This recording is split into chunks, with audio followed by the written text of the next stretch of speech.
Good afternoon, everyone. We're continuing with the laws of Rechilus, of evil speech. Klal Vav Seif Ches 6-8. Din Isser Kabbalas Rechilus hu afilu Mesiach lefi tumo dahanu shehu rosh hamasaper lokivin bezeh leor madanim al chavero rak shebemikra yotza davar zeh mipiv. He says that the prohibition of Rechilus applies even if someone is speaking Mesiach lefi tumo. What is Mesiach lefi tumo? Someone comes to you and his goal is not to tell you evil speech. He just happens to mention it in passing, something that someone said about you or did to you, and his intent isn't to say that. It was just something that was said in passing in a totally neutral way. So perhaps you'd be allowed to believe it because he didn't mean to tell it to you. He wasn't trying to do a sin. It just came out by accident. So the Chavetz Chaim says, no, it's still a prohibition to believe Rechilus when it's said b'Mesiach lefi tumo. V'chol yeser prativ mavur la'el b'chelik aleph b'chol zayin b'sif tes le'inyan lashon har v'hu adin le'inyan Rechilus. And he says for all the details of when one hears evil speech in this way, one should look earlier what we discussed, chelik aleph klal zayin and seif tes. So if you want to see the details about that again, see 7-9. Okay. So before we talked about Dvarim Nikarim, if you hear Rechilus about somebody, you hear Rechilus that someone said about you, so-and-so comes to you and says, so-and-so said this about you, and so-and-so did this to you, and you have certain evidence that it's true, so with certain conditions, you're allowed to believe it. So now we're going to learn what those conditions are. V'imra alav, this is Tes, number 9. V'imra alav Dvarim Nikarim, if you see certain signs that the Rechilus being told to you is accurate, Shenira al yadim she'emesu, ma shesiper that it's true. I love. Shehu asalo diber alav kach v'kach, that you have evidence that this person did something to you or he said something bad about you. Imutu lahaman machmazeh alav olo ayin la'el. If you want to know all the details to know whether you're allowed to believe it, look earlier in the first section, klal zayin misif yud aleph ad sif yud dalet. So you should look in chapter 7 of the first part. 11 to 14. We explained all of the details. But to make it easier on the reader, but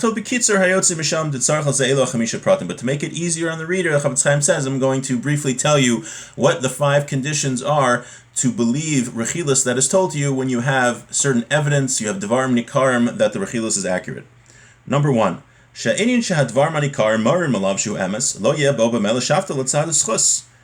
He says that the evidence that you have, right, someone told you that, let's say, so-and-so did something to you, okay, whatever it was, and you have evidence that this person actually did that thing. So it has to be that that thing is objectively bad. There is absolutely no way to judge that person favorably, because sometimes when someone does something, you can interpret it that he did something bad or something good, right?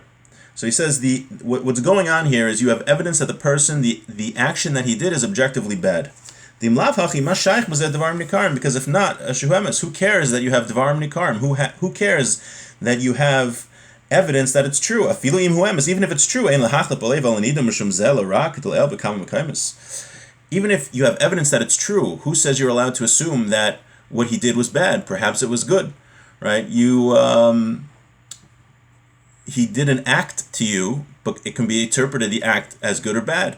So you obviously can't accept Rechilus that it was bad, even if you have evidence that he did it, because you don't know if it was bad or good. That's number 1. So it has to be an objectively bad act that there's no way to judge him favorably. Bays, number 2. It has to be real evidence. It can't be like circumstantial. It can't be like weak evidence. It has to be real evidence. Number 3. You have to have seen the evidence yourself, not that someone else told it to you. Dalet, number 4.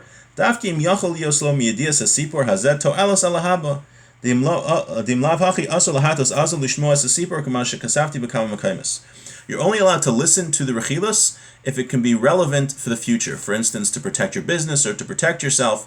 But if it has no relevance to the future, you're not allowed to listen to it. Even if you have evidence that it was true, so-and-so did something bad to you in the past, but it's not going to affect the future at all, you're not even allowed to listen to it, even if you have evidence. And number 5, the final detail. The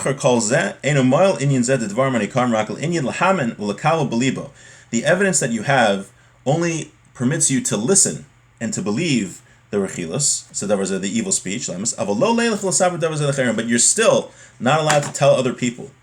Ubechol ofen aser lismoch al dvarim hanikar mamish le'inyan lahafsido al yedei zeh b'mammon o lahakoso chas v'shalom. But you're not allowed to believe it so that you would cause this person a loss, or to hit him, or to chas v'shalom, God forbid. V'ayin la'el sham b'sif yudalad she'arachnu b'zeh. Look what we wrote earlier in Sif Yudalad. So he says that even someone tells you Rechilus, someone bad did to you, someone did something to you bad, and someone tells you bad, and you have evidence that it's true, and it's relevant for the future. Nevertheless, you're not allowed to damage the person, and you're not allowed to tell others about it. Okay, right? So we see how serious these laws are. That even you know it's true, you have evidence that it's true. Someone told you this person is doing something bad to you. He's trying to ruin your business. He's trying to hurt you. You're not allowed to go and tell other people or to hurt him. You're just allowed to believe it and protect yourself. Though we did mention earlier that if the only way to tell somebody will prevent the loss, if that's why you're telling somebody, then it could be okay. But just to tell somebody because you're mad that this person's trying to hurt you, that's not allowed. Okay, let's finish off with halacha yud. Ve'al pizeh tira b'chush b'men shenechshalom ba'avonos harabim. So we can see how many people falter in this halachas. She'im echad yesh lo hezik be'isko mitzad malshinos sukadayma. Let's say someone damages your business with, let's say he reported you to the government. Back in the day, they used to report people to the government when they were doing nothing wrong, just to get them in trouble. Or whatever it is, he hurt your business some way. V'yesh lo al Yisrael devar manikar, and you have evidence that this person did it. Right? Tom did this. Tom went and he reported your business to the government for no reason. And, we're back in Europe when the government really didn't care about justice, and they took away your business. Or whatever it is, Tom did something bad to your business. He wrote false negative reviews about you on Facebook or in Google reviews. Shu asalos adavar hazeh. So what do a lot of people do? And you have evidence that Tom's the one who did this.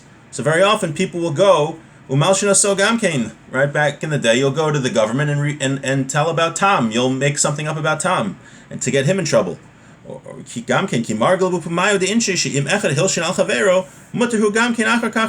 people think, if Tom did that to me, I could go do it to him. But this is a big mistake. Just because Tom did something evil to you, reported you to the government, ruined your business, that doesn't mean you're allowed to go do it to him. The din zehu dafki im al yedei malshinus hashniya yetoelos alahaba shehashakenegdo lo yachsav yalshino od. The afshel lahatzel atzmo b'derech acher az mutter avalim hu mischaven rak linkom nakam bevade iser gamer hu kumavur b'cheshem mishpat. If by you going to the government, you're trying to prevent Tom from damaging you again or damaging other people, right? He goes and he reports Jews to the government, and back in Europe, and the only way to stop him from doing that is to go and tell the government. Then you're allowed to do it. But if you're just doing that to get revenge, that's not allowed. And it has to be that's the only other way to stop him. If there's another way to stop him, you could do it. But to get revenge, you're for sure not allowed to do that. V'od, and furthermore, the kol zeh im hu roa be'enav shehalshino avalo lismach al dvarim hanikar mafilu im heim dvarim nikar mamish v'ro sam ba'atzma u'kanal. And the only way you're allowed to do that, to report him, is if you saw him actually report you to the government, not that you just have evidence. V'kol shechein, and all the more so, im rak anashim sipru lo shehu halshino. And all the more so if just other people told it to you.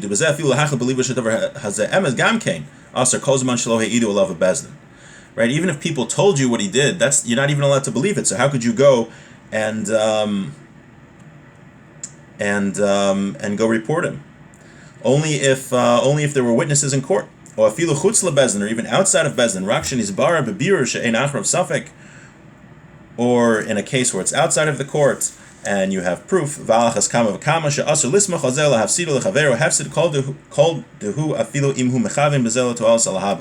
with this, you're not allowed to cause them a loss, even if there is a purpose for the future.